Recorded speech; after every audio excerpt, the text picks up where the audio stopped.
All right, let's get started talking about MLA format. Some people get really frustrated and annoyed by format requirements. Why do we have to set this up? Why do we have to do this? Why do we have to do MLA? Well, the truth is that when you go to college, you probably won't be required to use MLA format, or maybe you will. Most colleges do require a format of some sort, whether it's MLA or APA, Chicago style, Tyrabian, whatever. At VC, we use MLA format in order to get you used to the idea of following some sort of format. We want to teach you to follow the rules, essentially, because whatever your format your college requires, you will need to follow it. So I also want to emphasize that there will always be some professors or teachers that care more than others about this type of thing. Just follow the format and you won't risk getting marked down by a professor that actually does care. FYI, I'm one of those sticklers that cares. So let's get started. Some general formatting rules. Your font needs to be Times New Roman. It needs to be 12-point size. And in Pages, you can actually change your settings so that that's how every document will start.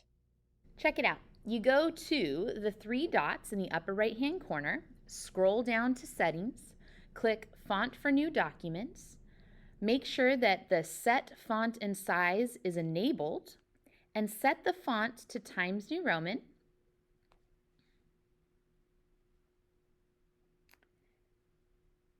And the size to 12-point font. Easy. You also need to make sure that your entire document is double-spaced with no extra spaces between lines. You should never have to press return more than once. Do not skip lines. To double space, click on the paintbrush in the upper right-hand corner, scroll down to line spacing, and change the number to 2 for double. The first thing you should actually type on your paper is the heading. It includes your name, my name, the class and period, and the date.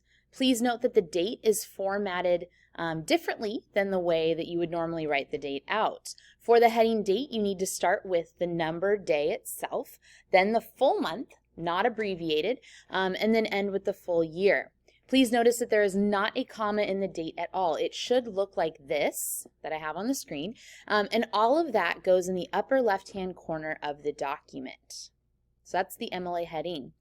The header goes in the upper right-hand corner of every page. Your header will include your last name and a page number.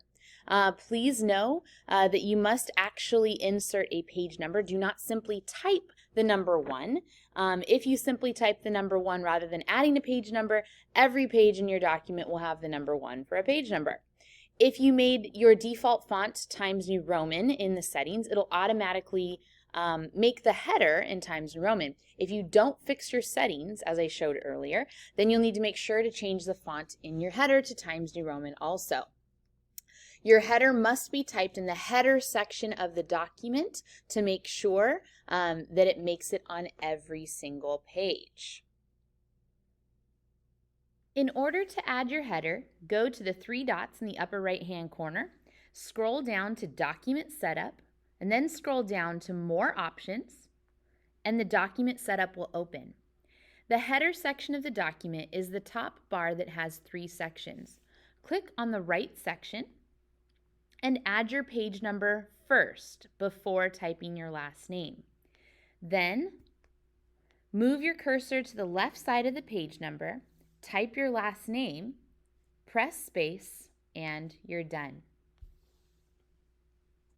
For all works in this class, unless I say otherwise, you should have a creative title. And I'm not looking for the most amazing title that I've ever read. I simply mean something other than a label.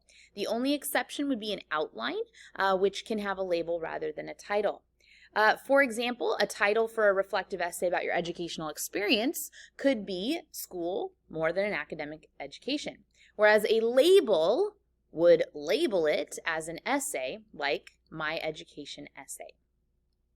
Your title should be centered on its own line with no extra spaces between the heading or between the actual body of work.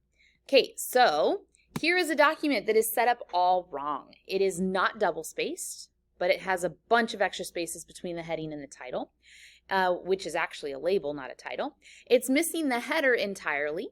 The heading is out of order with an improperly formatted date, excuse me. Let's fix these mistakes. That's much better.